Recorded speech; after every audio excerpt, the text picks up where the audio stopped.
Ipapaalala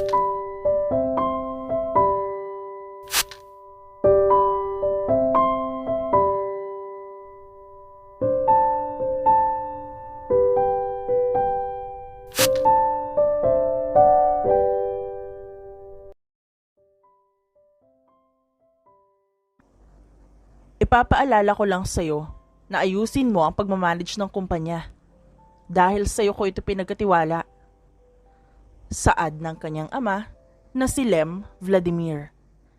Yes, Dad. Walang problema. Maayos naman ang pagpapatakbo ko. Tsaka ang ganda ng marketing sales natin. Well, that's good, iho.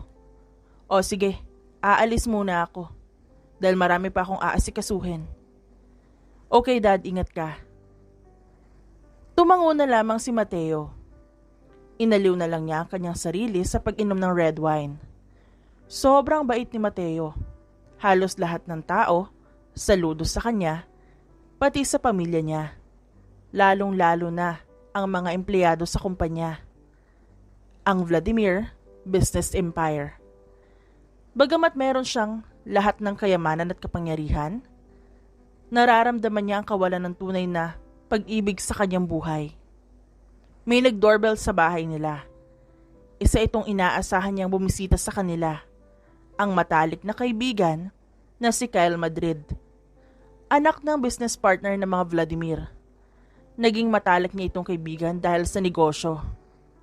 Hi Tito, magandang umaga. Bati ni Kyle nang madatnan niya si Lem sa harap ng gate. Iho, magandang umaga rin sa'yo. Anong kailangan mo? May problema ba sa kumpanya? Tanong ni Lem. Wala po Tito.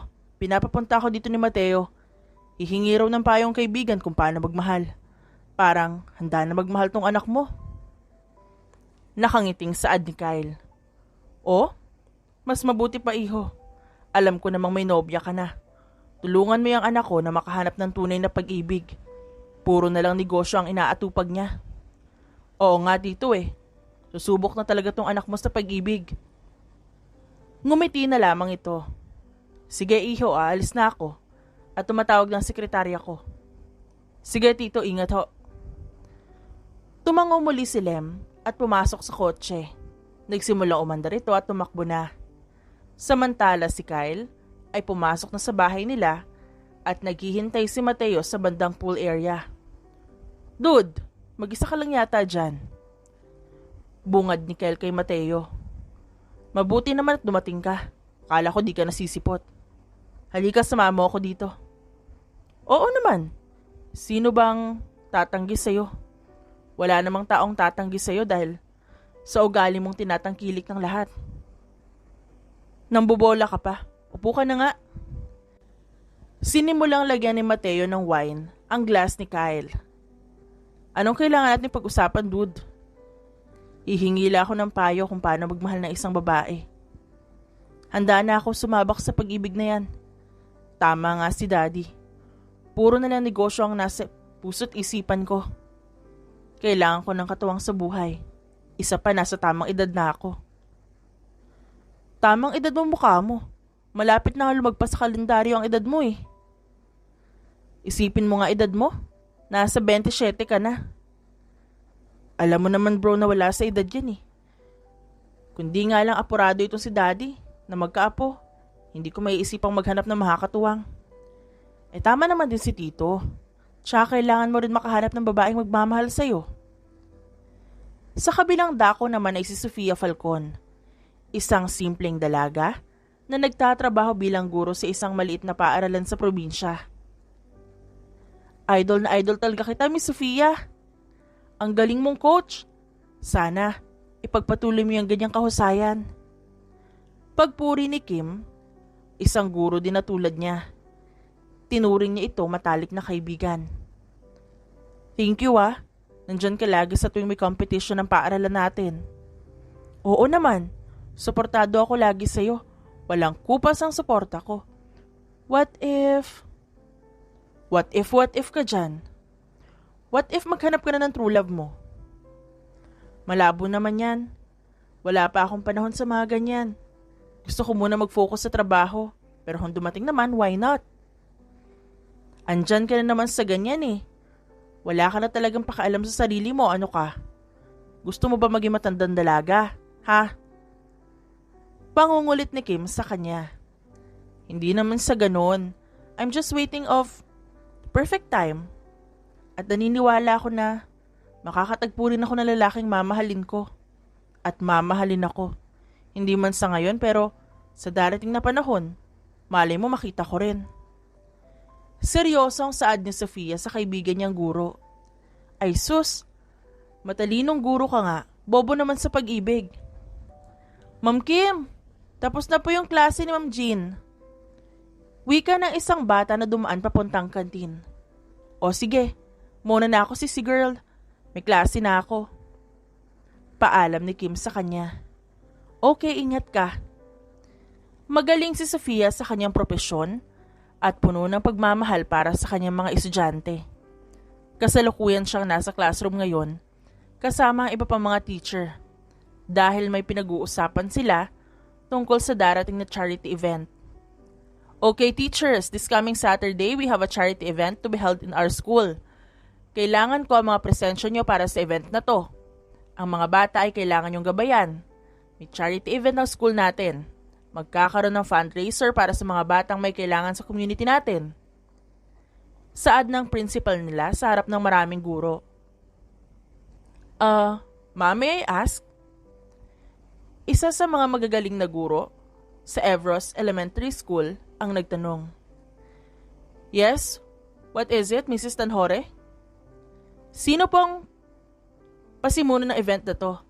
May tao bang nag-donate para sa event na to? Thank you for your question. I almost forgot to tell you. This family who donated to our school is well known and famous and they are living in Manila. Well, mamimit natin sila this coming Saturday.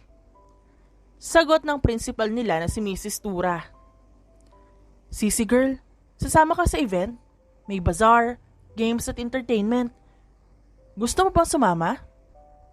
Wika ni Kim. Oo, interesado ako. Paano tayo makakatulong? Sagot ni Sofia sa kaibigan niya.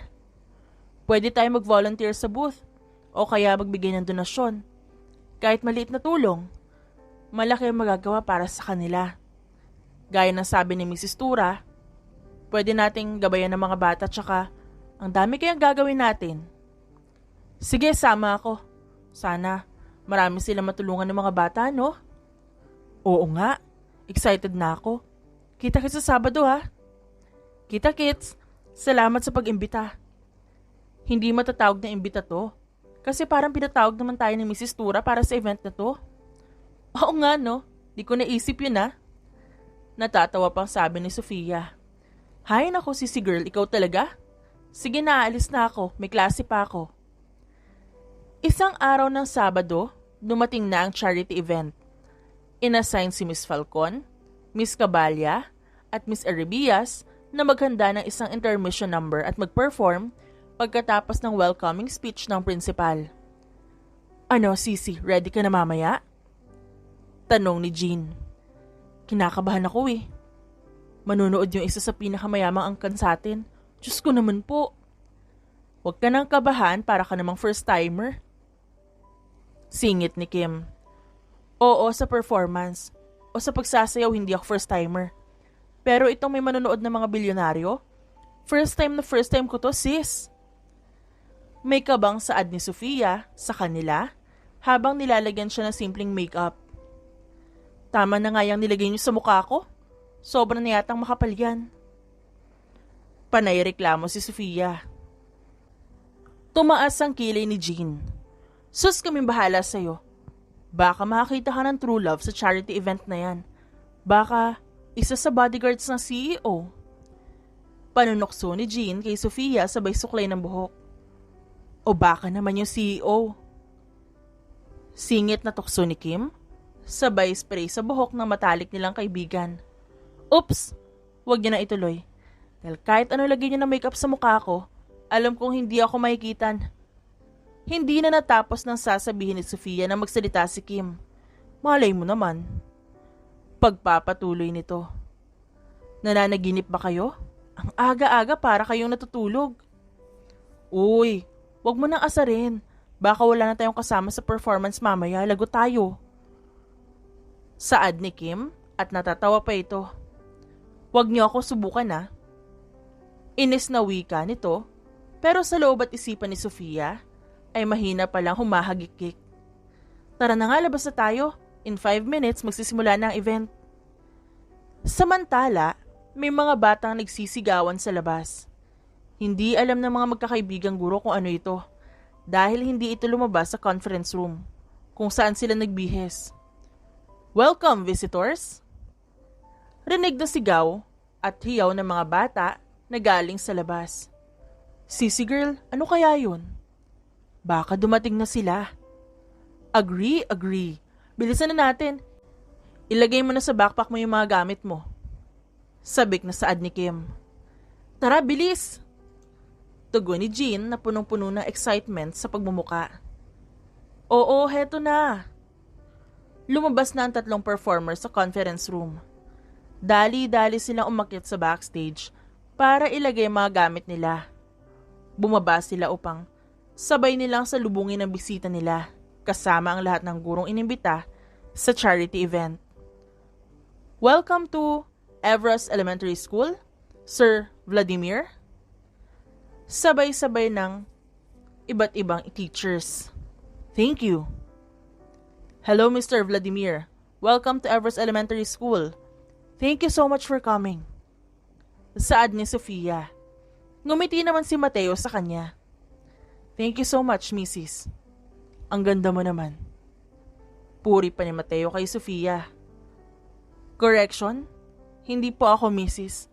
Miss pa po ako. Reklamo niya. Sorry, miss.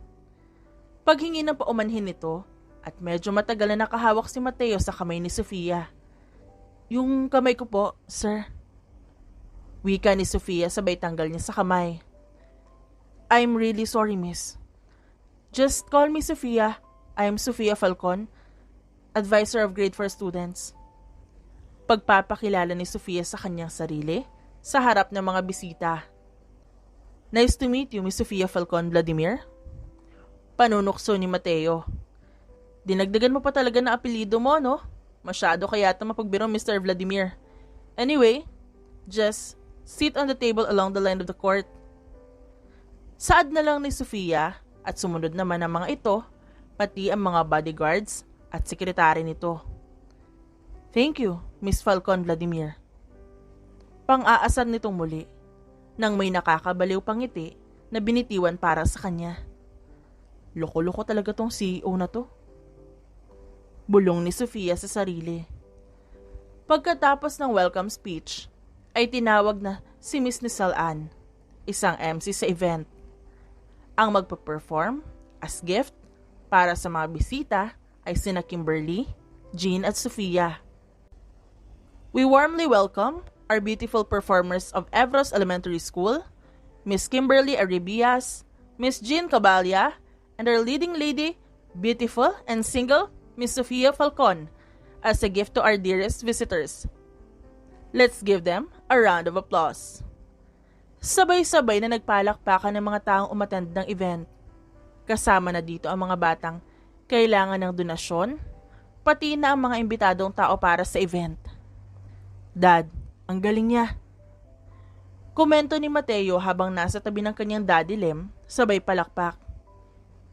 Tumango naman ito at bahagyang ngumisi sa anak. I really admire her beauty, Dad. Ngumiti si Mateo habang patuloy lang sa panonood ng performance ni na Sofia, Kim at Jean. Type mo? Singit ng sekretary ni Mateo na si Miss Christine. Yes. Derechahang sagot ni Mateo. Umirap naman ang kanyang sekretarya. Si Miss Christine ay isang executive secretary of Vladimir Business Empire. Crush na crush kasi niya ang sariling CEO. Hindi lang sa katangian nito kundi pati na rin sa kagwapuhang taglay. Okay, let's give them a round of applause. Napakahusay ng ating performers, lalong-lalo na si Miss Sofia. Hindi lamang sa sports coach, kundi pati na rin sa pagsasayaw. Mahabang saad ng MC na si Nisal Ann. Sobrang nabighani si Mateo sa husay ng guro na si Sofia. Para bang siya ay nahuhulog ang loob dito. What a nice performance, Miss Sofia. Puri ni Mateo pagkatapos ng dance performance. Maya-maya pa ay sabay-sabay na nagtulungan ng Everest Elementary School teachers para sa pinabigay na tulong para sa mga bata. Patuloy ang pagngiti nila sa isa't isa sabay sabing, "Maraming salamat po."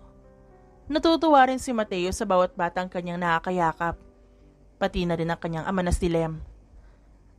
Nang maglapit ang mga school supplies na nasa kabilang mesa, ay hindi lubos akalain ni Sofia na kamay pala ni Mateo ang nahawakan niya. Paglingon niya, ay aksidente pang natumba si Sofia dahil sa high heels na sandals nito, pero sinalo naman siya ni Mateo. Nagtinginan silang dalawa. Ang kanilang mga mata ay tila kuminang sa isa't isa, na may kung anong sparks sa kanilang mga mata. Naghiyawan naman ang mga bata sa paligid, nagpalakpakan at may sumisigaw sabay sabing, "Ay, Ma'am Sofia!" Punong-puno ng pang-aasar ang narinig ni Sofia, kaya dali-dali siyang bumangon upang tumayo. "Sorry." Magkasabay nilang bigkas sa salitang yon at sabay ngiti sa isa't isa. Natapos na ang event. Maligaya itong nagtapos. Samantala, may photo-taking opportunity ito kaya sabay-sabay silang nagpa-picture. "May I ask something?" "Yes, Mr. Vladimir." "Tungkol saan yun?" Si Mrs. Tura ang sumagot. "May I request Miss Sofia to be here beside me, please?" "Yeah, sure. Please come in front, Miss Falcon," as Mr. Vladimir requested. Saad ng prinsipal. Pumunta naman si Sofia sa harap at ngumiti. Hindi inaasahan ni Sofia na hahawakan ni Mateo ang kanyang kamay. Itinabi niya sana ito sa kamay niya pero mahigpit ang pagkakahawak ni Mateo. "Ano ba yung ginagawa mo, Mr. Vladimir?" Halos pabulong na wika ni Sofia. "Shut up. Mag-smile ka na lang." Kaya naman ngumiti si Sofia. "Kayong dalawa ho, Miss Sofia and Mr. Vladimir, dito ho kayo sa gilid," requested ng photographer. "Sir Ram, wag na po." "Sige na miss, ngayon lang naman." Singit nito. "Sige na nga." "Ay, mahal mo ko no kasi hindi mo ako matiis." Ngumiti pa ito at sinabi iyon sa nakakasabik na tono. "Thank you for coming in our school, Mr. Vladimir. We will see you next time na pumunta ka dito." Sa halip na mag-reply si Sofia kay Mateo, ay nireply niya na lang ng ngiti sabay shake hands. Umira pa nga si Christine pagkatapos niya makipag-shake hands dahil alam niyang may gusto si Mateo kay Sofia. "Sisi girl, type ka niya?" Kinilig na bulong ni Kimberly kay Sofia. "Tumigil ka nga, ilusyonada." Pang-aasar na sagot ni Sofia kay Kimberly. Umalis na ang bisita nila. Samantala, nakasalubong naman ni Mateo si Jean na pabalik sa covered court kung saan ginanap ang event. "Miss, may I ask?" "Yeah, sure. Ano ba yon? Pwede ko ba mahingi yung number ni Miss Sofia Falcon?" Seryosong wika ni Mateo kay Jean. Oo naman.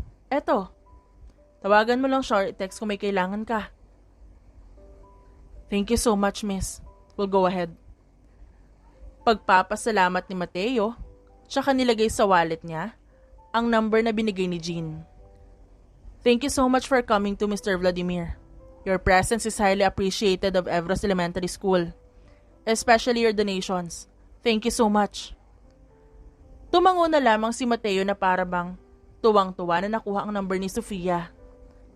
"Dad, I got her number." Usisa niya sa kanyang daddy na umuna na sa kotse. "Oh, that's nice, iho. Ligawan mo na." Pang-aasar ng daddy niya. "Masyado pang maaga, dad, para ligawan ko siya. Kakakilala ko lang sa kanya." "Sa bagay, may point ka." Umismi dito, sabay tango. Pero, kikilalanin ko muna ng mabuti bago ako pumasok sa buhay niya. Dapat lang. Baka naman may asawa o boyfriend na yun. No, Dad. She's single. Sinabi pa nga ng MC kanina wala pa siyang boyfriend. Oh, that's really nice? Yeah, Dad. Super nice. It means may pag-asa pa ako.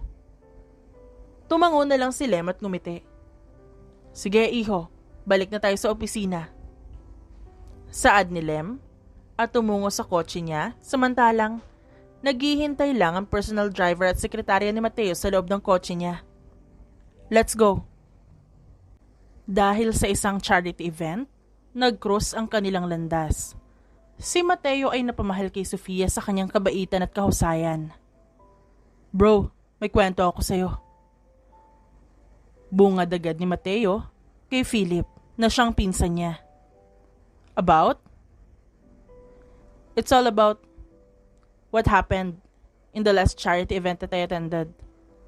Wow! I guess, naka-encounter ka ng woman sa charity event? Yes, exactly. You guessed it. Saad ni Mateo habang umiinom ng vodka. Maganda? Madaldal? A beautiful woman. At sobrang bait. Type ko siya. Tapos, nag-perform pa siya sa event. Ang husay niyang sumayaw. Wow! Eh di ano pang hinihintay mo? Bakit di mo naligawan? Wait lang bro. Huwag muna tayo magpadalos-dalos. Kikilatisin ko muna siya. You're right. You should do that. Hi Miss Ganda. Kumusta ka na? Sana okay ka lang. Huwag ka magpapastress sa mga bata ha. Kalma ka lang. Ito ang mensahe ni Mateo kay Sofia. Ngumiti naman ito ng marahan nang masend niya ang message. Huwag magpapalipas ng gutom. At saka mag-ingat ka palagi. Papakasalan pa kita. Dagdag pa niya sa mensahe. Pasado 12:00 na kasi ng tanghali kaya naisipan ni Mateo na i-text si Sofia para din mag-reply ito agad dahil lunchtime nga. Nag-vibrate ang cellphone ni Mateo dahilan ng pag-reply ni Sofia sa kanya. Ngumiti siya nang mabasa ang mensahe. Hello, okay lang naman ako. Tsaka hindi naman ako nagpapastress sa mga bata. Mabait ang mga estudyante ko. Kumain rin naman ako sa tamang oras tsaka nag-iingat. By the way, maaari ko ba malaman kung sino to? Reply ni Sofia, kaya sikreto na namang napangiti ang binata. Masyado kayata baka kalimutin. Nagkita tayo 4 days ago sa school nyo. 4 days ago? Yes. Hindi na natuloy ni Mateo ang pagre-reply nang may tumawag sa kanya. Kaya naging draft message lang ito. Kumusta ka na pare? Anong balita? Tanong ng nasa kabilang linya. Oy, paring Nick. Ayos lang pare. Eto, abala sa trabaho. Ikaw ba? Ganon din pare. Pero, may bagong idea ako sa negosyo. Pwede bang makipag-meeting sa'yo mamaya? Wika ni Nick at isa ito sa mga magagaling na business partners niya. Oo naman pare. Anong oras at saan? Siguro, mga 3:00. Sa Starbucks. Sounds good? Okay pare, kita-kits mamaya. Excited na ako sa idea mo ha? Binaba ni Mateo ang cellphone niya at pinatuloy ang pagte-text kay Sofia. Yes, sa charity event. Reply niya dito. Yung bodyguard na naka-shades? Hinuha ni Sofia. Hindi. Di sino nga? Pabebe pa to? Pang-aasar na reply ni Sofia. Namula naman ang pisngi ni Mateo at saka agad na nag-reply. Sabihin mo na ang pangalan mo ay ibablock kita. Nagseryoso ang dalaga sa pagre-reply. Sino ka nga? At bakit mo nakuha yung number ko? Personal number ko to. Kapag di ka talaga nag-reply, ibablock kita.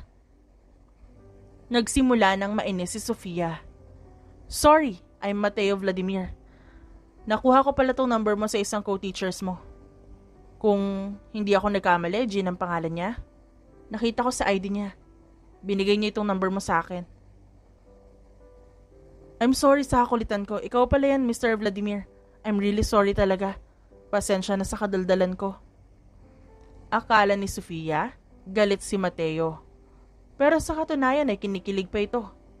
Kinikilig dahil akala niya magagalit si Sofia. Pero mali ang iniisip niya. Bagkos, nagsorry pa ang dalaga dahil sa kadaldalan nito. Ang cute mo naman mag-sorry. No worries. Siya nga pala. Gusto kong sabihin na gusto kita. Gusto mo ko? Namilog ang mga mata ni Sofia nang mabasa niya ito. Gusto ko yung kadaldalan mo. Ito talagang keyboard ko, napaka-chismosa. Kung ano-ano na lang pinagsasabi. Sinisi mo pa talaga yung keyboard Hindi naman nagsalita yan eh. Oo nga no? Oh, sige na. Almost 1 PM na, may klase na ako. Bye, ingat ka. Bili ni Sofia kay Mateo sa text. Hinintay niya naman ang reply ng binata. O sige, ingat ka rin. See you soon. Reply ni Mateo at nakangiti pa ito. Hindi niya napansin na pumasok ang sekretarya niya. Aba, in love yata ang CEO ng kumpanyang to. Pati sa cellphone ngumingiti na. Bungad ng executive secretary niya. Siyempre, may pinopormahan na. Nilapag ni Christine ang mga documents sa office table ni Mateo. Alam mo ba, nakausap ko sa text si Sofia, yung teacher sa Evros Elementary School, sa event ang dinaluhan natin. Pagkukwento ni Mateo at tahimik naman nakikinig si Christine. Oh, so ano ngayon? Nakataas ang kilay na sagot nito. Wala, sinabi ko lang. Share ko lang, wala namang masama, di ba? Sabagay, tama ka. Tumawag nga pala yung principal ng Everest National High School. May email daw sa'yo. Wika nito na parang seryoso ang boses. Kapag kasi may ikinukwento si Mateo na ibang babae sa sekretarya niya, palagi na lang itong nakaismid dahil ayaw na ayaw niya na may ibang babae itong nababanggit. Pero wala magawa ang sekretarya na si Christine dahil iba ang gusto ng CEO niya at hindi siya. Okay, babasahin ko mamaya. By the way, aalis ako mamaya 3:00. May meeting ako. Ikaw na lang muna ang bahala dito sa opisina ko. Magstay ka lang dito. Huwag kang aalis at baka may maghanap sa akin. Bakit, saan ka ba pupunta? Makikita na ba kayo ng Sofiang yon, ha? Sana all na lang talaga. Umirap ito matapos sabihin. Oh, ba't parang galit ka? Simula nang mang-asaras si Mateo. Kita mo bang galit ako? Pamimiloso po niya. Hindi halata. Ikaw talaga, no? Kahit ano dinadaan mo na lang sa biro. Hindi naman ako nagbibiro. Mukha ba ako nagbibiro, ha? O sige na, hindi na. Ikaw na talaga at hindi ka magpapatalo. Pero be honest nga, saan ka ba pupunta at sino ang ka-meeting mo? Pangungulit ni Christine at umupo ito sa office chair. Sorry, it's really confidential. Sure? Sabihin mo na sa akin, please. Tila nagpapakyut pa itong sekretarya niya para sabihin ni Mateo kung saan ang punta niya. Baka sundan mo lang ako huwag na. Hindi nga, sabihin mo na sa akin please. May paawa effect ka pa talaga. Cute mong tingnan. Cute? Gusto mo na ba ako? Gusto rin naman kita. Ligawan mo na ako. Wika nito at tumayo upang pumunta sa likod ni Mateo. Pinisil pa ang balikat nito. Tumigil ka nga, Christine. Napaka-ilusyonada mo talaga. Simula nang mainis si Mateo. Hindi mo pa talaga maintindihan, ha? Gusto kita. I'm so sorry sa nasabi ko. Alam mo naman siguro na iba ang gusto ko. I'm really sorry. Sige, I'll go ahead. Papunta pa ako sa kondo ko. And by the way, sinik lang naman ang ka-meeting ko. And we will talk about businesses lang naman. Namuo naman ang lungkot ng dalaga nang mabanggit ang unang linya. Malabo kasing mangyari na magkagusto si Mateo kay Christine. Maganda naman si Christine, pero hindi siya yung tipong babae na gusto ni Mateo. Hindi naman sobrang taas ng standard ni Mateo pero sarili lang ng CEO ang nakakaalam kung ano ang gusto niya sa babae. Sige sir, I'll go ahead. Tumango na lang si Mateo at muling binuksan ang pinto para lumabas. I'm really sorry, Christine, but I have a woman. I admire the most. Wika na lang ni Mateo sa kanyang sarili. Hinanda na ni Mateo ang kanyang mga documents at may ka-meeting pa siya na si Nick sa isang coffee shop. Mang Leo, pakilagay sa loob ng kotse itong mga bag. Utos ni Mateo sa gwardya. Okay sir. Sagot lang dito at kinuha ang mga iniabot ni Mateo ng mga bag. Pumasok na sa loob ng kotse si Mateo at pinaharurot ang sasakyan. Dumiretso ito sa isang coffee shop kung saan sila magkikita ni Nick. Uy pare, mabuti naman at dumating ka. At nag-high five pa ang dalawa. Oo naman, excited ako sa bagong business na isi-share mo. Ganun ba? Mabuti naman para hindi ako makaramdam na mag-isa dito. Ano ba yung business na tinutukoy mo pare? It's about clothings pare. Since mahilig magtahi yung kapatid ko, naisipan kong gumawa ng factory para sa mga damit. Ano, game ka? Okay, game. Kailan mo itatay yung factory? Actually, merong abandoned building si Mami sa kabilang lungsod. Ito ay children shelter dati pero ngayon, luma na kaya yun na lang kailangan ko i-renovate para hindi masyado magastos. That's nice.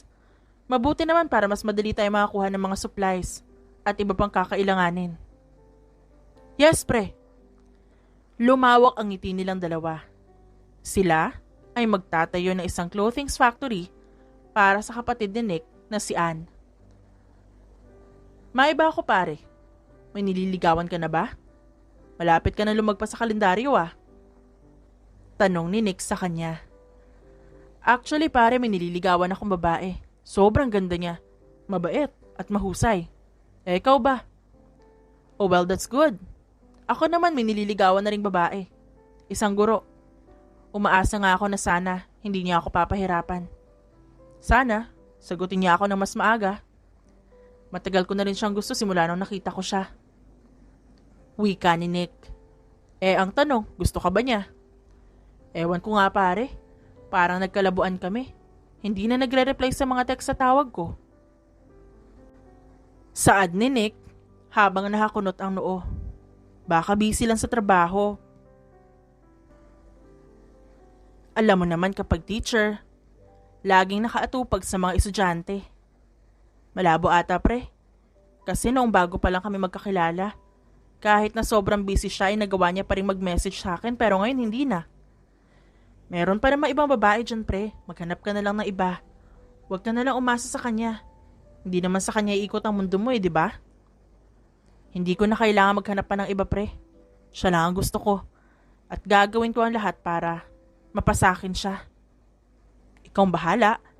Basta, huwag mo talagang kakalimutan na meron pa mga babae dyan sa tabi-tabi na inosente at karapat dapat sa'yo. Payo ni Mateo at tinapik ang braso ni Nick. Napakadrama ko na yata.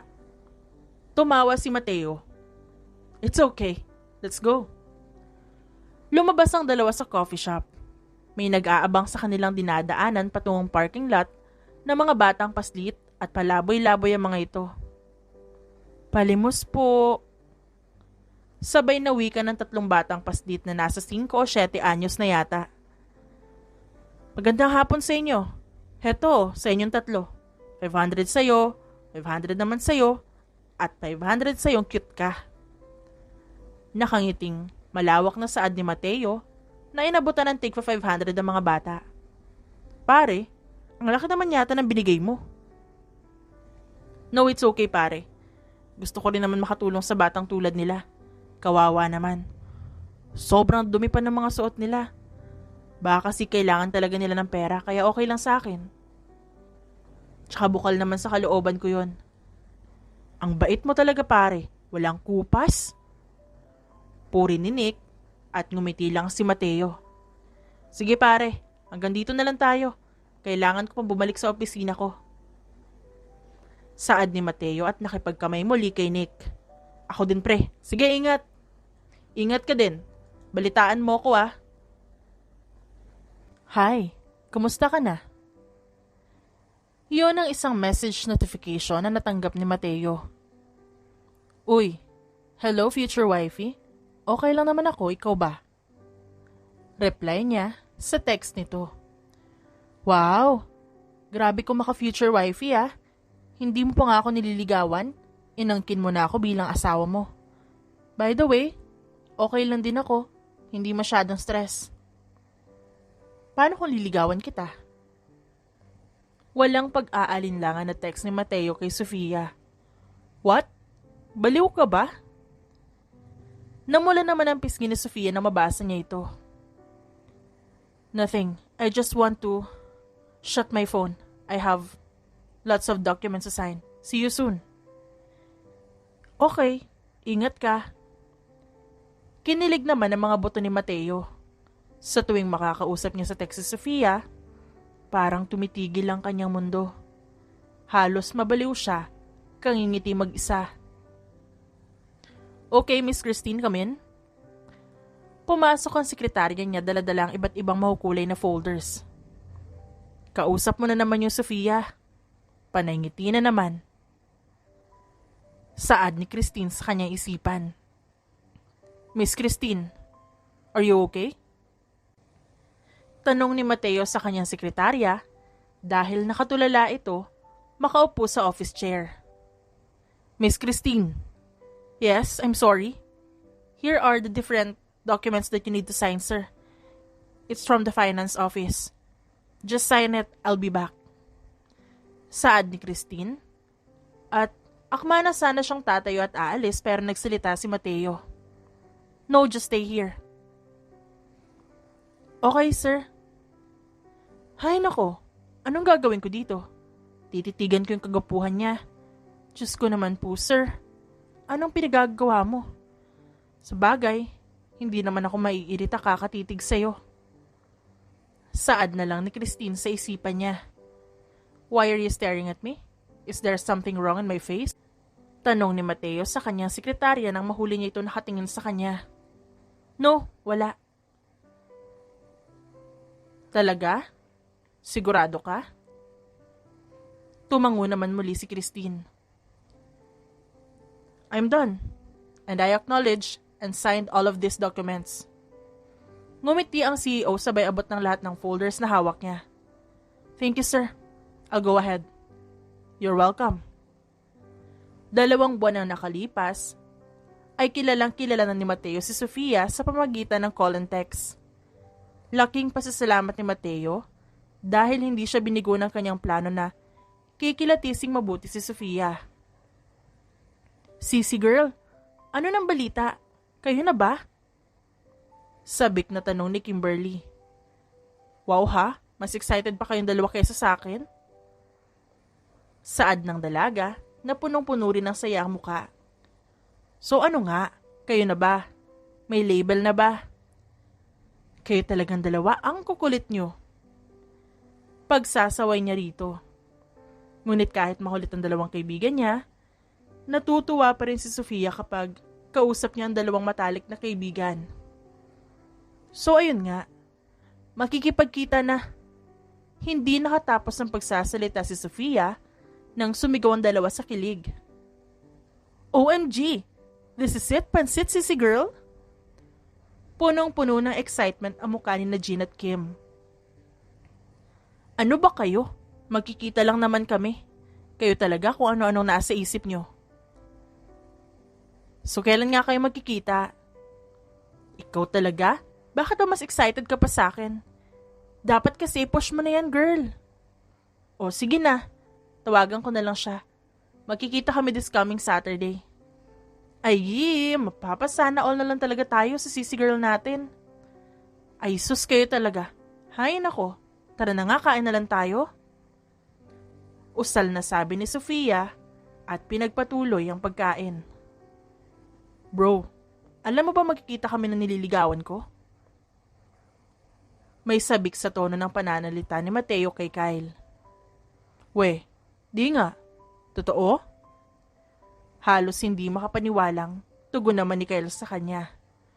Totoo nga eh, bukas magkikita na kami. Sa wakas, may makakatuwang ka na sa buhay pati sa negosyo mo. Ani Kyle habang nag-skateboard sila. Oo nga, sana sagutin niya ako. You know what bro? Wala namang dahilan para hindi kanya sagutin. Nasa iyo ng lahat. Kaya huwag ka mag-alala. Tiwala lang. Alam kong sasagutin ka niya. Salamat, dahil pinapatatag mo ang loob ko. Tayo-tayo lang naman. Alam ko namang first time mo magkaroon ng girlfriend. Halika na, umuwi na tayo. Pawis na ako. Sige bro. By the way, hindi ka ba dadaan sa office mo? Hindi eh. Ihahatid na lang daw ng sekretarya ko ang pipirmahan kong dokumento. Bakit? May papadala ka ba? Punta na lang ako. Hindi bro, nagtanong lang ako. Friday kasi ngayon kaya nagtataka lang ako. Araw na ng Sabado, parehong naghanda si Mateo at Sofia para sa pagkikita nila. Sabik na sabik itong si Mateo na makita ang dalaga. Gusto na niyang mapasa kanya ang babaeng matagal niyang pinagpapantasyahan. Hi, nasan ka na? Papunta pa lang ako. Text ni Mateo kay Sofia. I'm on my way. Reply naman ng dalaga. That's nice, ingat ka. Ikaw din, ingat sa pagmamaneho. Dumaan muna si Mateo sa flower shop sa Quezon para bumili ng bulaklak na ibibigay sa dalaga. Bumaba muna ang binata at pumili ng bouquet of flowers. This bouquet of red tulips, please. Aniya sa tindera. Tumango naman ito at kinuha ang bouquet. 2,700, sir. Inabot naman ni Mateo ang kanyang bayad na kinuha galing sa makapal na wallet nito. Thank you for coming, sir. Ngumisi lang si Mateo at umalis na. Nilagay niya sa likod ng kotse ang bouquet para makapagmaneho na siya. I'm super excited to see her. Bulalas niya sa kanyang sarili. Para kay Mateo, isa ito sa espesyal na araw sa kanya. Dahil magkikita na sila ng babaeng matagal na niyang gusto. Nangingibabaw ang umaasam na gustuhin din siya na sagutin ito. Makalipas ang 1 oras at kalahati, nakarating na sila sa Air Summit Gourmet, kung saan sila magkikita.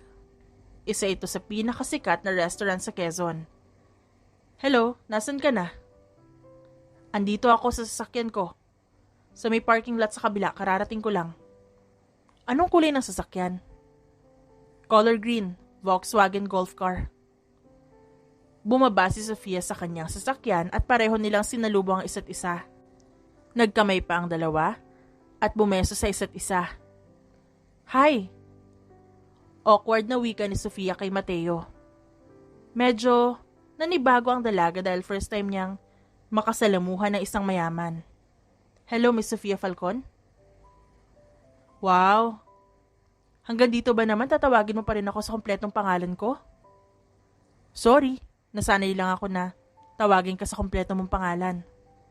Sa bagay, pati sa tawag at text panayang tawag mo sa akin ng Miss Sofia Falcon, sinabing Sophie na lang eh. No, I like calling you your full name.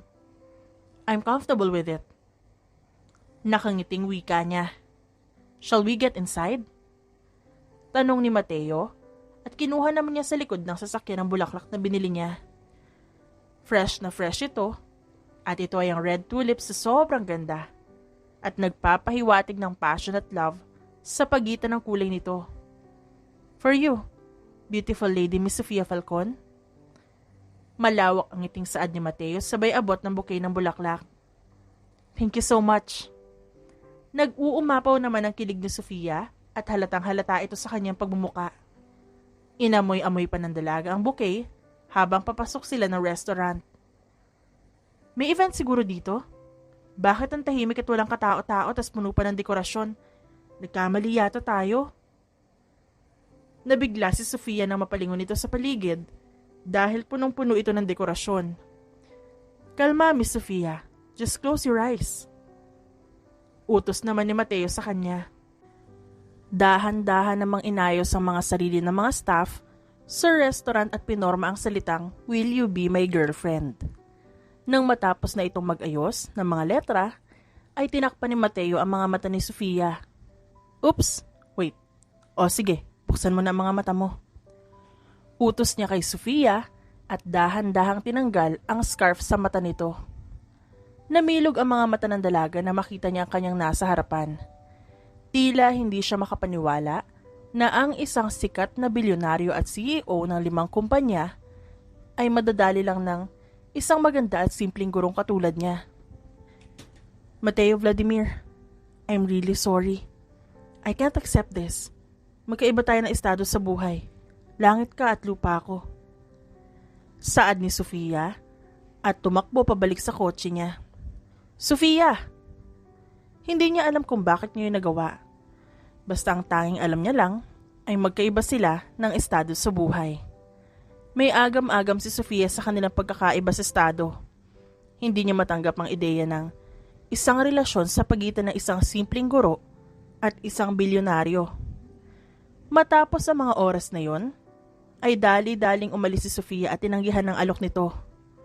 Sobrang alalang-alala siya dahil sa pagkakaiba nila.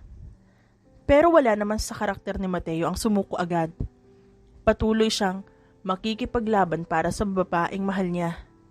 Hindi niya pwedeng pabayaan at iwanan siya sa ere ni Sofia. At kahit itaboy pa siya nito, wala na siyang pakialam dahil sigurado siyang mahal niya ang dalaga. Pabalik-balik si Mateo sa paaralan kung saan nagtuturo si Sofia para lamang makausap niya ito at ipaintindi dito kung ano talaga ang pakay niya. Sa kabila ng kanilang agam-agam, napalapit muli sila sa isa't isa. Natutunan ni Sofia na ang pag-ibig ay higit pa sa estado sa buhay at kayamanan. Will you be my girlfriend? Pag-uulit ni Mateo na nakahawak sa mga letra sa mga kamay ng batang estudyante. Miss Sofia Falcon, please, just say yes. Ilang buwan na ako naliligaw sa'yo. Saad ni Mateo habang ang mga bata sa likod ay nagsimula ng kiligin. Yes, I'll be your girlfriend. Saad naman ni Sofia. Thank you. Thank you so much and I love you. Hindi mapigilan ni Mateo na mayakap ng mahigpit ang dalaga. I love you too, Mr. Mateo Vladimir. Nagsipalakpakan ng mga batang grade 5 at sabay-sabay na nagsigaw ng kiss! Kiss! Sa halip na sa labi niya halikan ng dalaga, pinatakan niya ito ng matamis na halik sa noo. Niyakap din siya ni Sofia. Napahigpit ito ng yakap. Sa kabilang banda, natutunan naman ni Mateo na ang tunay na kasiyahan ay matatagpuan sa simpleng bagay at tunay na pagmamahal. Laking pasasalamat niya dahil sa kabila ng lahat ay natutunan niya ang tungkol sa tunay na pag-ibig. Love, ang bilis ng panahon, no?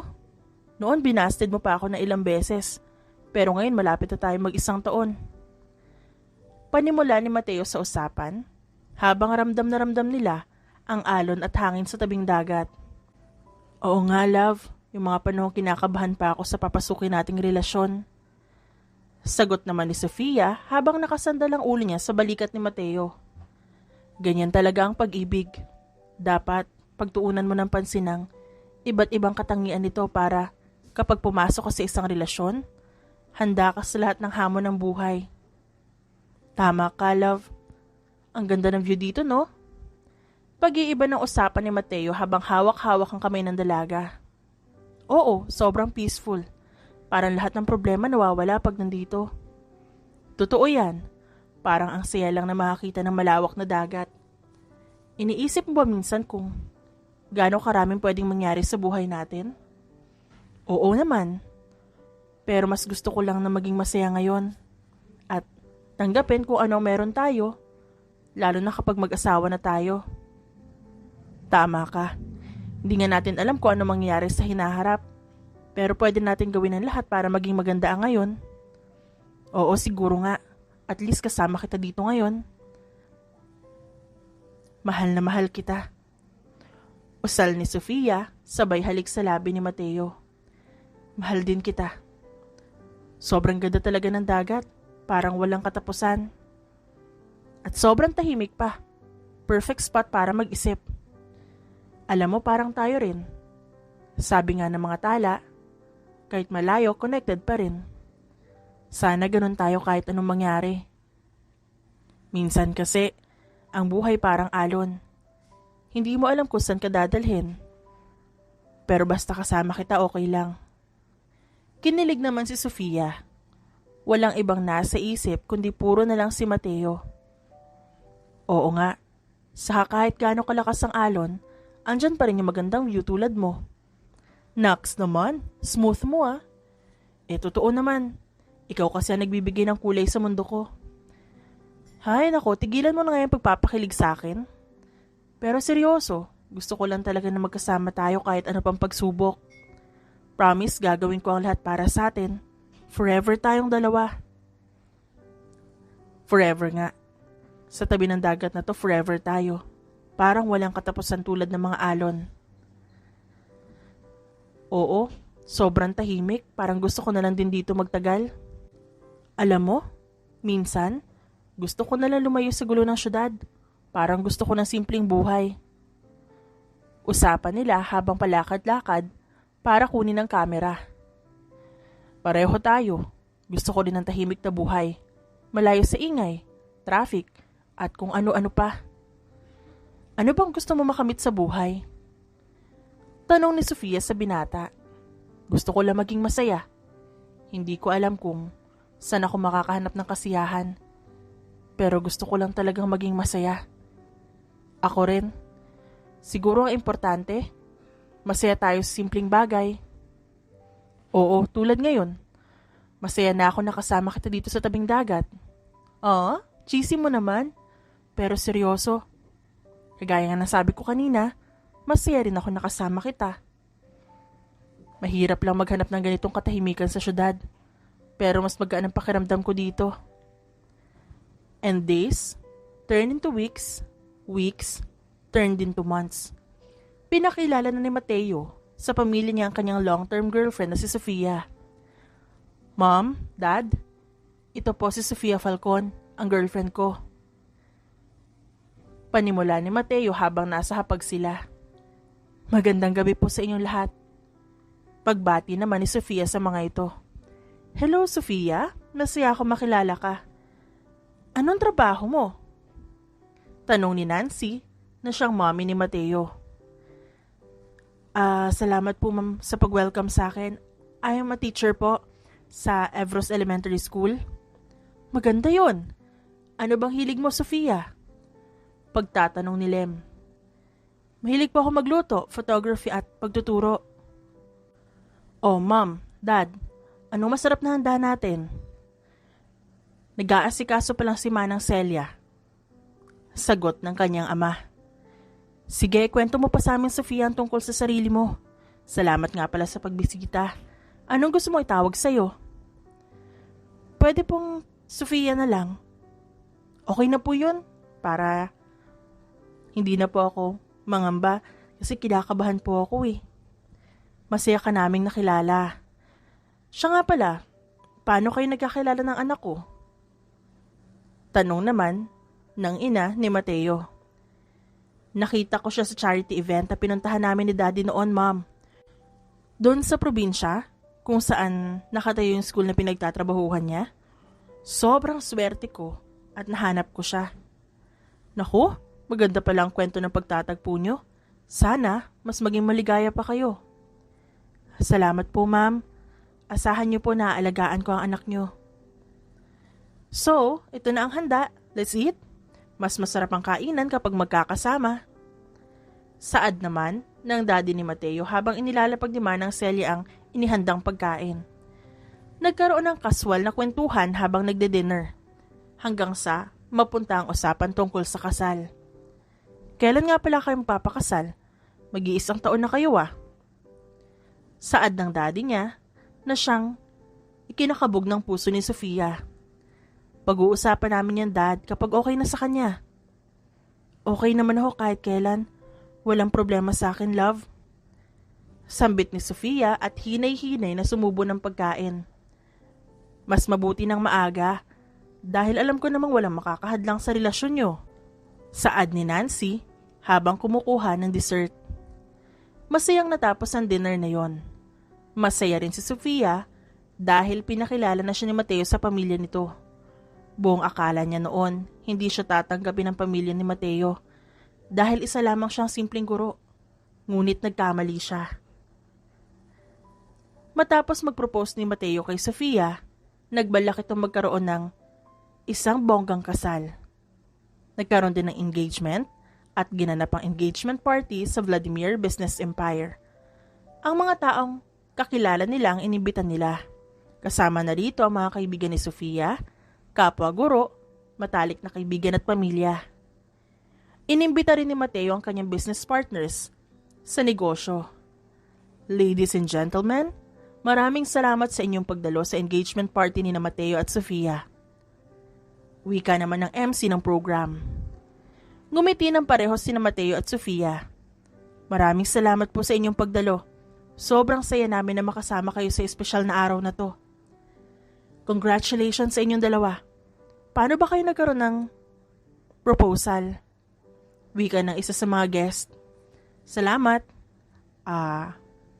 Yung kwento ng proposal ko para kay Sofia. It was in the middle of the night, sa ilalim ng mga bituin. Sobrang perfect na moment na yon at hindi ko makakalimutan yon. Dahil nung tanungin ko siya, napasigaw siya sa sobrang saya. At lahat ng tao sa beach na yon, nagsipalakpakan para sa amin. Oo, hindi ko talaga in-expect ang mga sandaling yun. Sobra at abot langit ang kilig ko nun. Meron tayong ilang games at premyo mamaya, kaya manatili lang kayo at mag-enjoy. Saad naman ang host. Anong plano nyo para sa wedding?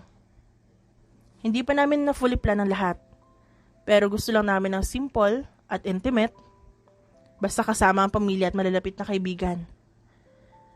At gusto sana namin ipaalam sa inyo ng mas personal ang magandang balita. Abangan natin ang exciting na mangyayari. Mag-enjoy kayo sa gabing to. Nakakatuwa naman. Kailan ang kasal? Tanong ni Melanie na siyang tiyahin ni Sofia. Wala pang final date, auntie. Pero nagpaplano na kami para maging masaya at makabuluhan ang araw na yon. Hay nako, nakakakilig naman kayo. Sana talaga magtagumpay ang pagsasama niyong dalawa. Maraming salamat sa suporta nyo. Alam naming mahalaga kayo sa buhay namin kaya inibita namin kayo dito. At saka gusto rin namin pasalamatan kayong lahat sa pagpunta sa engagement party namin. Sobrang saya namin. Puro tawanan at palakpakan ang nasa engagement party na yon. Patuloy ang pagpapalaro, maraming pagkain, at maraming nagkukwentuhan tungkol sa nalalapit na kasal na dalawa. Congratulations, bro! Saad ni Kyle sa kaibigan. Congratulations, pare. Bati ni Nick. Nang tumungo si Sofia sa kinaroroonan niya, ay hindi niya mapigilang mamilog ang kanyang mata dahil sa kanyang nakikita. Nick? Gulat na gulat pa rin ang mga mata ni Sofia na para bang hindi makapaniwala. Magkakilala kayo? Naguguluhan namang tanong ni Sofia. Yes. Nakita ko lang siya sa school kung saan siya nagtatrabaho. Sa Evros ata? Excuse me, I'll go ahead. Pagpapalusot ni Nick.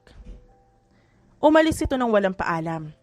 Dahil hindi siya makapaniwala na ang sariling kaibigan lang pala ang babagsakan ni Sofia. You freaking bastard! Kung alam ko lang na si Sofia ang magiging asawa mo, sana hindi na lang ako pumunta dito. Bulalas ni Nick sa isipan hanggang sa makatungo ito sa kanyang kotse. Sir, kakarating mo lang? Bakit lumabas ka agad? Tanong ng driver. Can you please shut up? Okay, let's go. Sorry, sir. Pinaharurot ni Nick ang kanyang sasakyan at walang kaalam-alam sina Mateo at Sofia na umalis na ang binata. Pagkatapos ng 2 araw simula ng engagement party, hindi pa rin makamove on si Nick sa nangyari. Dapat, sa akin kay kakasal, Sofia. Dapat ako lang ang aangkin sa'yo at wala nang iba. Humanda ka sa akin. Punong-puno ng galit si Nick habang papunta sa kondo ni Sofia. Pasado 3:00, hindi pa nag-uuwian ng mga guro at estudyante. Hinintay muna ni Nick sa labas ng gate ang mga guro hanggang sa makita niya si Sofia na palabas ng gate. Manda ka sa akin, Sofia. Dapat ako yun eh. Pero pasensya ka na. Dahil sa sobrang pagmamahal ko sa'yo, kailangan ko tong gawin. Sinundan ni Nick si Sofia patungo sa kondo nito. Nang huminto ang sinakyan nitong tricycle, lumapit siya rito. Hi, ganda. Kumusta ang araw mo? Bati ni Nick na may kasamang pagseryoso sa muka. Nick, ba't ka nandito ha? Anong ginagawa mo? Naguguluhan, natatakot at nagtatakang tanong ni Sofia. Huwag ka nang magtanong, babae ka. Sambit ni Nick at kinaladkad patungong kotse si Sofia. Ano ba Nick? Bitawan mo nga ako. Gago ka ba? Tumigil ka, ang ingay mo. Saklolo, tulungan niyo ako. Tanging sigaw ni Sofia, pero ni isa walang nakarinig sa kanya. Pasok sa loob. Singhal ni Nick sabay tutok ng baril sa bandang ulo. Hanggang sa may pinalanghap itong puting panyo, dahilan ng pagkawalan ng malay ni Sofia. Sofia, dapat sakin ka lang. Sakin ka lang. Dinala ni Nick si Sofia sa apartment nito at wala pa rin itong malay hanggang ngayon. Walang kaalam-alam si Mateo na kinidnap na ang kanyang fiancé. Nagring ang cellphone ni Sofia at sa halip na si Sofia ang sumagot, si Nick ang sumagot nito. Binago ni Nick ang boses niya bago sinagot ang tawag. Hello love? Nakauwi ka na ba sa kondo mo? Diretsang tanong ni Mateo kay Sofia. Love? Ang sweet niyo naman. Hawak ko nga pala ang fiancé mo. Wala siya sa kondo niya. Ano? Sino ka? Bakit nasa iyo si Sofia? Anong ginawa mo sa kanya? Wala naman akong ginawa sa kanya. May kondisyon lang ako bago mo kunin ang fiancé mo. Anong kondisyon? Ano? Sabihin mo. Hello? Hello? Nababahalang wika ni Mateo sa kabilang linya. Nakatali si Sofia sa isang silya sa loob ng isang apartment. Hawak siya ni Nick at mga tauhan nito. Nasaan ako? Ano nangyari? Wika ni Sofia nang magising ito. Lumapit si Nick sa kanya habang nakangiti ng mapang-asar. Magandang gabi, my beautiful and my dearest Sofia. Oo, alam mo ba kung bakit ka nandito? Nick, ano bang gusto nyo? Bakit nyo ginagawa sa akin to? Wala naman akong kasalanan. Tumawa si Nick. Gusto ko lang ng simple. Since di ka naman mapapasakin at ikakasal ka na sa iba, simple lang ang gusto ko. Anong gusto mo? Pakawalan mo ako dito. Gusto ko lang naman na mapakasal ka sa akin. Hindi na nakatapos si Nick ng pagsasalita ng suminghal sa Sofia. Hibang ka ba? O talagang baliw ka lang? Ikakasal na ako kay Mateo. Malapit na ang kasal namin. Bakit mo ginagawa to, Nick? Hindi ako magpapakasal sa'yo dahil isa kang desperado at ang kati-kati mo. At hindi rin ako tanga, Nick. Mahabang litanya ni Sofia at tila galit ito. Kung sinagot mo lang kasi ako, hindi na sana ako nag-abalang itali ka at kidnapin. Paano kita sasagutin? Kung hindi mo naman pinatunayan na pagmamahal mo sa akin nun, pakawalan mo na ako at si Mateo lang papakasalan ko. O sige, kung yan ang gusto mo na pakawalan kita, heto na lang ang kondisyon ko sa'yo. Simple lang gusto ko. Pera. Dapat malaki. Para may makuha naman ako mula sa'yo. Total di na naman kita makukuha. Nanginginig na si Sofia. Nag-aalala na baka may gagawing masama si Nick sa kanya. Pera? Anong pera? Wala akong pera. Sofia, my lady. Alam namin ang tunay na yaman ng fiancé mo. Ang mayamang pamilya ng fiancé mo ang magbabayad ng malaki para sa'yo. At sa tingin ko, magiging maayos ang kita namin. Kapag nalaman ng pamilya ko ito nangyari, tsaka sa pamilya ng fiancé ko, siguradong makukulong ka sa bilangguan. Galit na si Sofia. Oh, Sofia, may mga bagay ka na hindi natututunan sa mga aklat at pagiging guru mo. Meron akong tiwala sa fiancé mo. Kasosyo ko yun sa negosyo. Gagawin niya ang lahat para sa isang bagay. Naniniwala din ako na magdadala yun ng pera. Maraming pera upang iligtas ka. Hindi sila papayag. Mabubulilyaso rin ang plano mo. Siguradong sisikapin namin na hindi mangyari yun. Pero habang wala pa sila dito, kailangan mo makinig at sumunod. Anong gusto mo?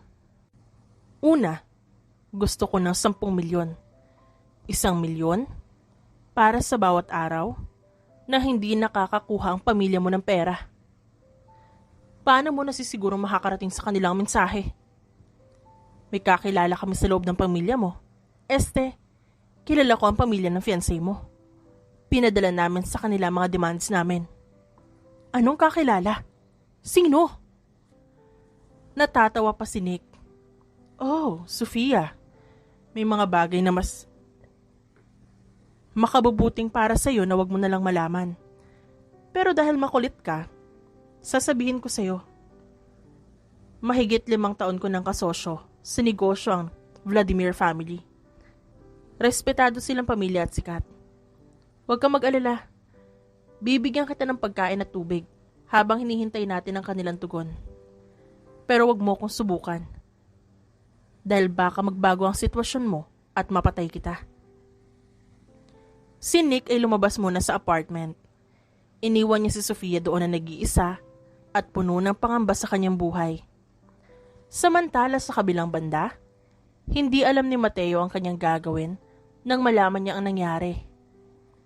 Una niyang tinawagan ng school principal kung saan nagtuturo si Sofia. Pinaalam niyang nakidnap ang gurong si Sofia na siyang fiancé niya. Natatakot ako, Colonel. Baka kung anong mangyari sa fiancé ko. Saad ni Mateo sa pulis na si Ramon. Huwag kayong mag-alala.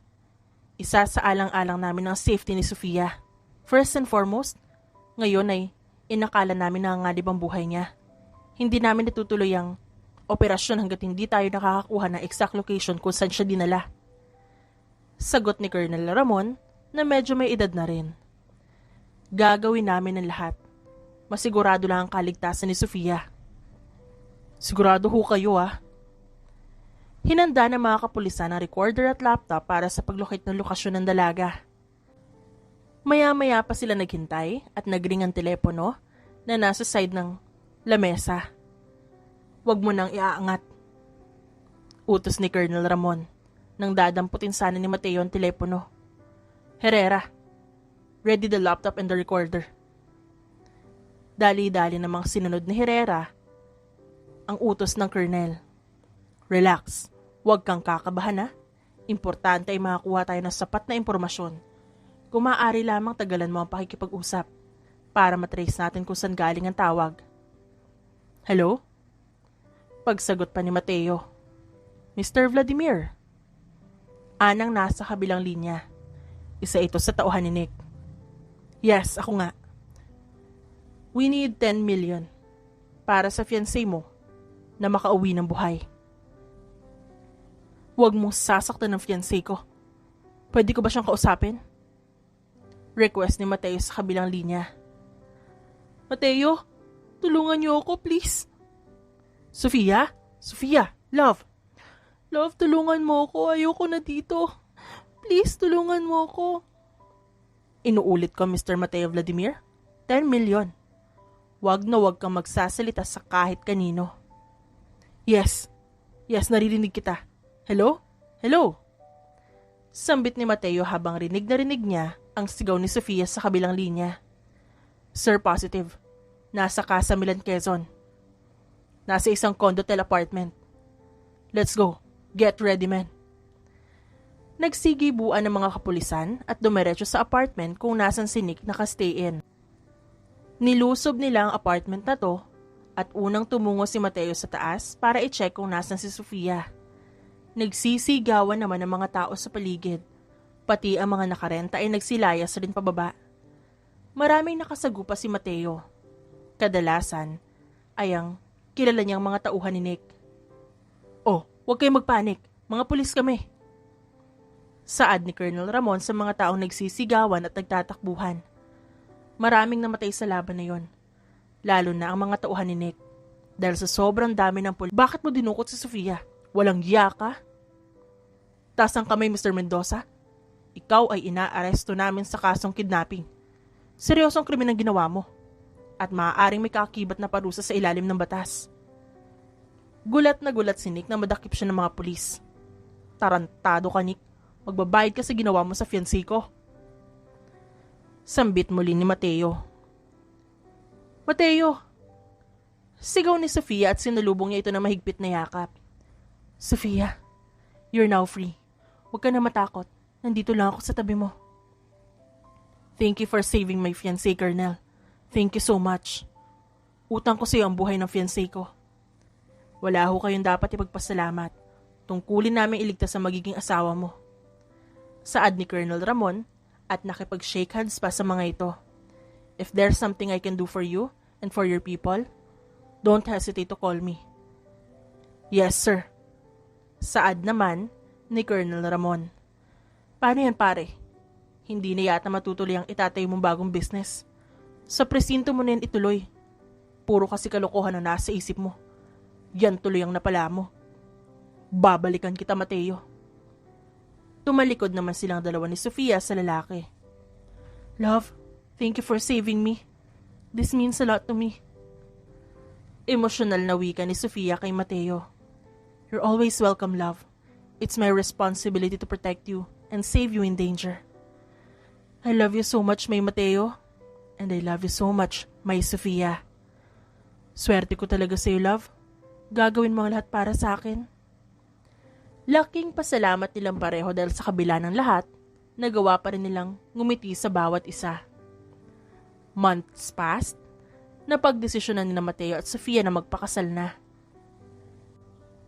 Love, since tapos na ito pinapagawa nating bahay, pwede na tayo magpakasal, di ba?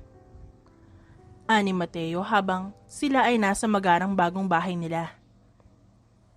Yes, love. Okay naman ako kahit anong petsa pa yan. Hinihintay lang naman kita dahil alam kong busy ka. Lalo na ngayon na mas tumaas ng demand sa kumpanya nyo. Oo nga, love eh. Pasensya ka na kung natagalan ng kasal natin. Busy lang sa trabaho. Okay lang naman, love. Pero sana huwag tayong umabot sa pagkakataon na pag-aawayan natin ng tungkol sa trabaho, ha? Ayoko maging dahilan ng away natin ng trabaho natin. Yes, love. Definitely. I understand. I really hope that this relationship will go well. Ang drama natin. Tara na, mag-tour na tayo sa bahay natin. Tara sa taas. Let's go.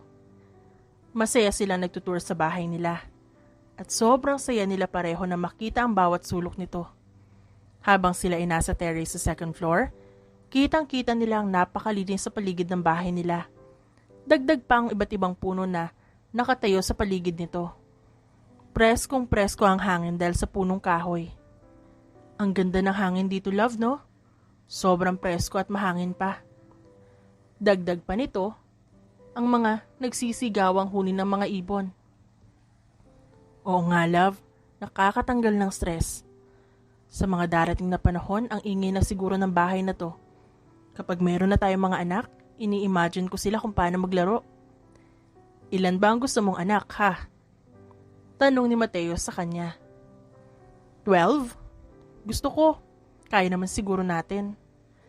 Pagbibiro pa ni Sofia, sabay palo sa balikat ng kanyang mapapangasawa. Wow, grabe ka naman. Kaya pa ba yan? Lagpas na sa kalendaryo itong edad natin. Baka mahirapan ka. Biro lang naman, love.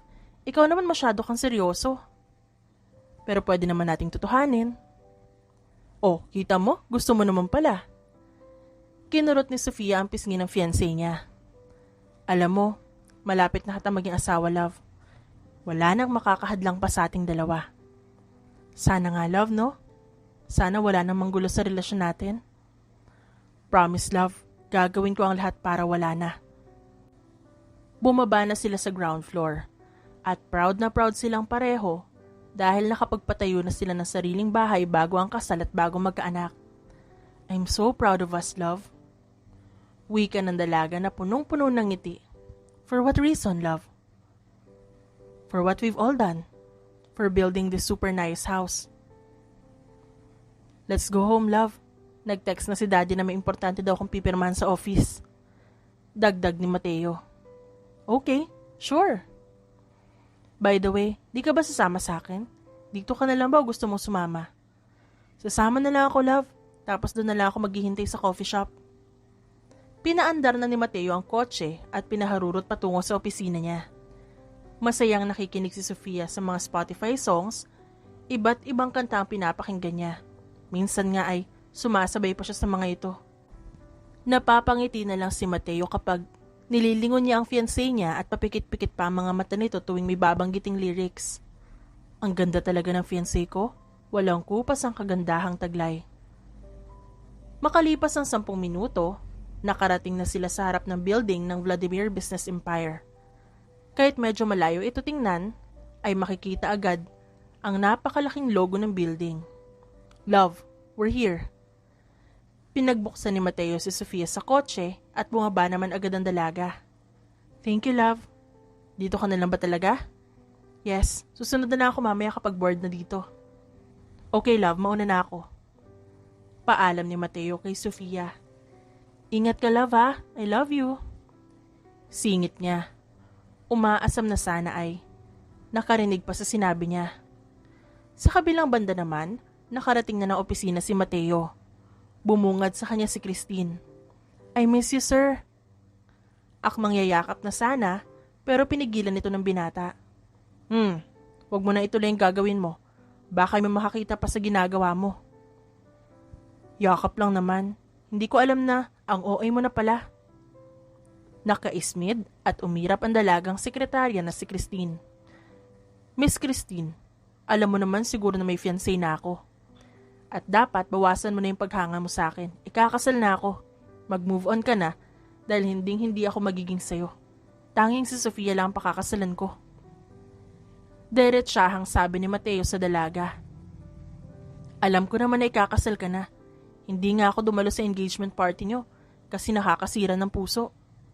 Alam mo naman pala kaya simula ngayon, huwag ka na umasa sa akin. Maghanap ka na lang ng iba. Alam ko makakahanap ka rin ng tunay na magmamahal sa'yo. Tumayo si Christine at umikot sa likod ni Mateo. Pinisil pa ang parehong balikat nito. Sir, masyado yatang malabong mangyari yan. Alam ko naman mismo sa sarili ko na sasaktan lang ako ng mga lalaking walang kwenta. Bumalik ka na nga sa upuan mo, baka maabutan tayo ni Sofia sa ganitong sitwasyon.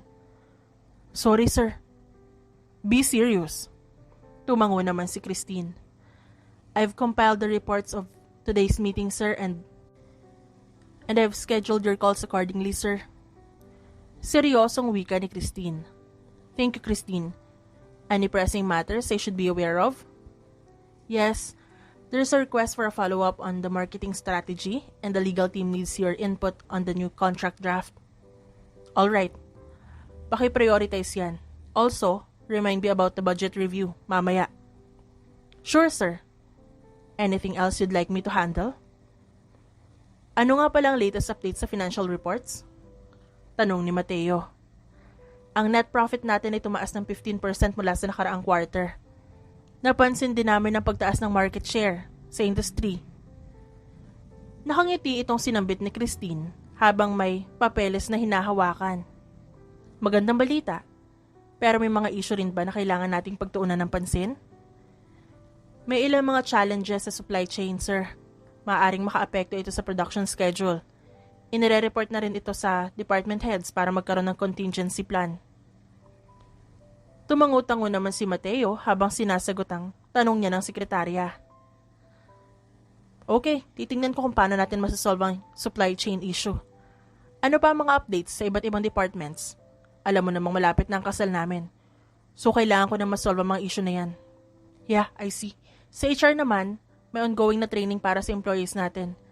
Naipatupad na rin ng ilang improvements sa benefit package.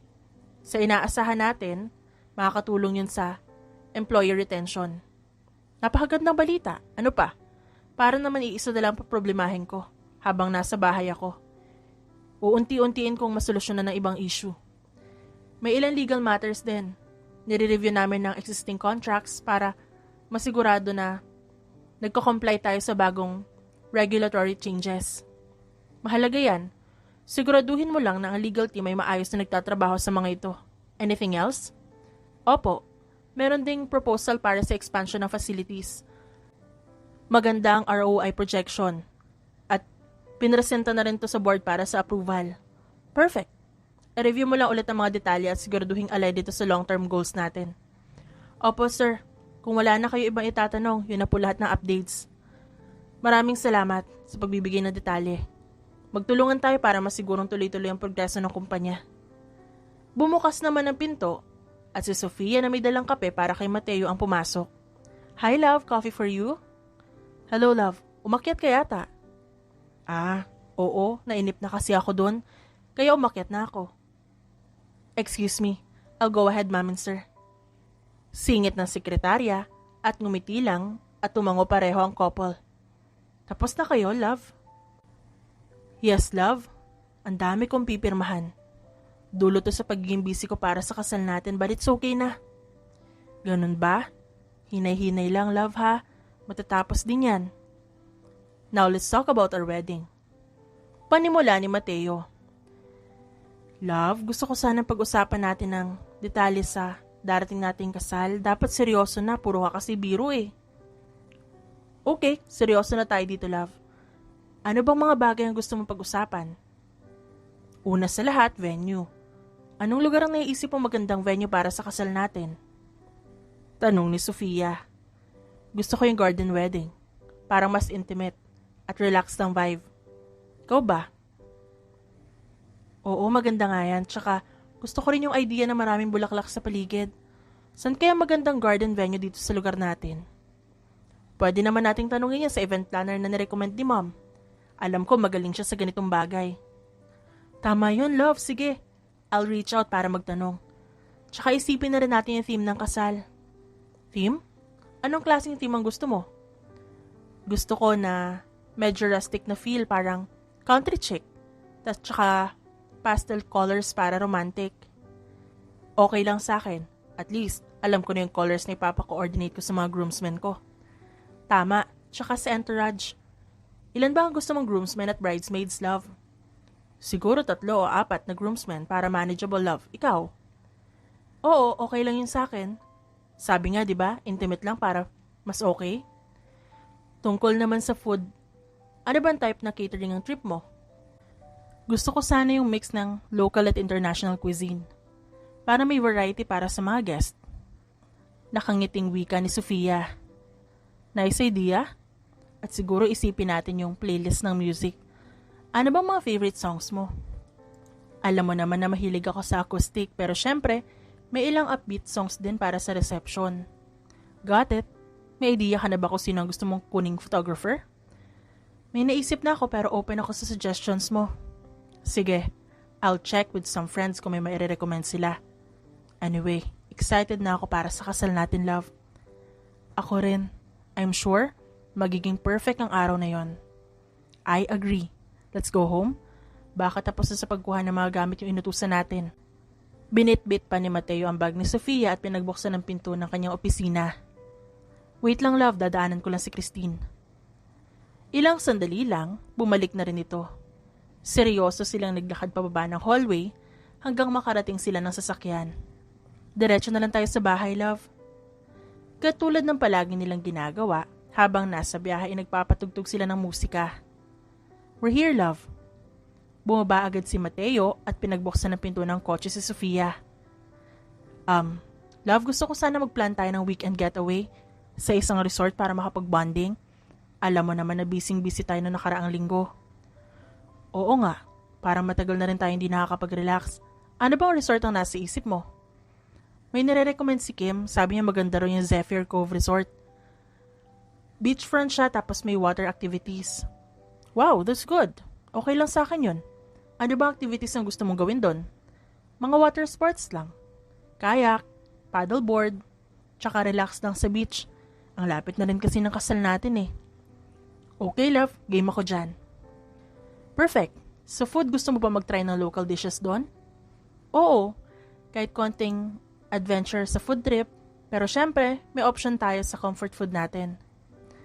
Overnight lang siguro love para hindi masyadong bitin. Tapos maganda rin kung may time tayo mag-explore ng lugar. Sounds like a plan. Ano pa bang details ang kailangan natin i-consider? Tanong ni Mateo. Tignan natin yung available dates para mag-match yung schedule sa resort. Tapos check natin yung reviews para sure tayo sa quality ng place. Napatunayan nilang pareho na ang pag-ibig ay hindi nasusukat sa yaman at estado ng buhay, kung paano nila ipinakita ang kanilang pag-aalaga at pagmamahal sa isa't isa. Dumating na nga ang araw ng kanilang kasal. "Bro, kamusta? Parang kinakabahan ka." Pagbibiro ni Kyle kay Mateo. "Oo bro, kinakabahan ako. Hindi sa kasal mismo pero parang ang bigat ng pakiramdam ko." "Natural lang yan pre. Normal ang pre-wedding jitters. Si Sofia, kamusta naman?" "Syempre, sobrang excited. Pero parang may napansin ako, medyo tahimik siya ngayon." "Baka iniisip niya lang yung mga detalye. Kasalukuyan sila nag-aayos doon, di ba?" "Oo. Parang gusto ko sana makausap si Sofia bago ang kasal. Kahit saglit lang." "Tama yan pre. Kailangan niyong magkausap bago ang malaking araw. Tara, samahan kita."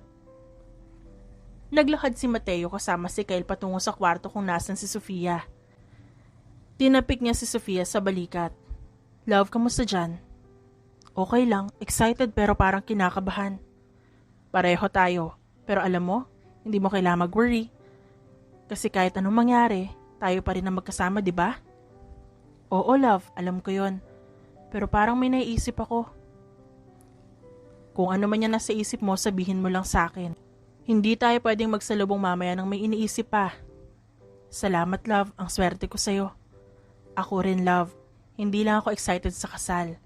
Excited din ako sa pagtatagal natin together and forever." Nagkatitigan silang dalawa nang may pagmamahal. "Oh lovebirds, malapit na ang oras. Tara na bago tayo malate."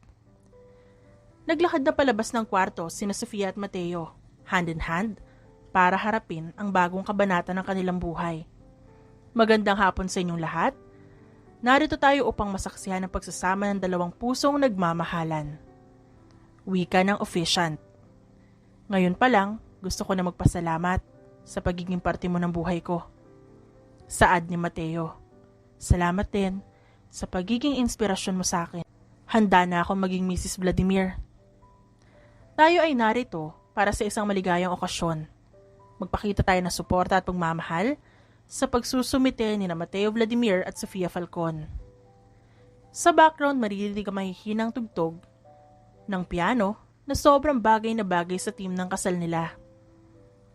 Sofia Falcon, hahawakan mo ba ang kamay ni Mateo Vladimir bilang simbolo ng iyong pagtanggap at pagkakaisa sa kanya? Nag-abot ng kamay sina Sofia at Mateo. Nagkatinginan ng may ngiti. At ikaw, Mateo Vladimir, hahawakan mo ba ang kamay ni Sofia Falcon bilang simbolo ng iyong pangako sa kanya? Iniabot ni Mateo ang kanyang kamay at hinigpitan ang hawak nito. Sa harap ng mga saksi, I announce you, as husband and wife, you may now kiss the bride. Naglapit sina Mateo at Sofia at nagyakap bago hagkan ng isa't isa. At narito na ang bagong kasal, Mr. and Mrs. Vladimir. Saad ng MC. Nagtatatalo ng newlyweds na naglalakad sa aisle habang bumabati ang mga bisita sa kanila. Punong-puno ng ngiti ang kanilang mga labi. Ang buong venue ay puno ng saya at pag-ibig. Nag-uunahan ng mga bisita na batiin ang bagong kasal. Sa pagtatapos ng kwento ni na Sofia at Mateo, napagtanto ng lahat ang kahalagahan ng pagtutulungan, pag-unawa, at pagmamahalan. Ang kanilang istorya ay nagbigay tiwas sa ideya na ang tunay na kayamanan ay hindi nasusukat sa yaman ng bulsa, kundi sa kahandaan na magbigay ng pagmamahal at tagumpay sa bawat paglalakbay ng buhay. Ang bilyonaryong si Mateo sa pag-ibig sa gurong si Sofia, natutunan ang halaga ng simpleng ligaya at pagtutulungan sa pang-araw-araw na buhay. Ibinukas si Sofia ang kanyang puso, nagturo ng pangunawa, at nagdala ng kasiyahan sa buhay ni Mateo. Sa pag-ibig, ang estado ng buhay ay masigit pa sa material na yaman.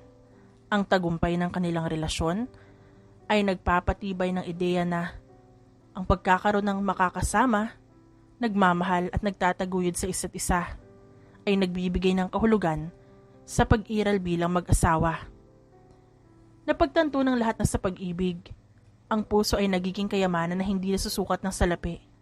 Sa huli, ang kwento ni na Sofia at Mateo ay nag-iwan ng mensahe ng pag-asa, pagmamahal, at pag-asang maaaring makamtan sa pamamagitan ng pagkakaisa.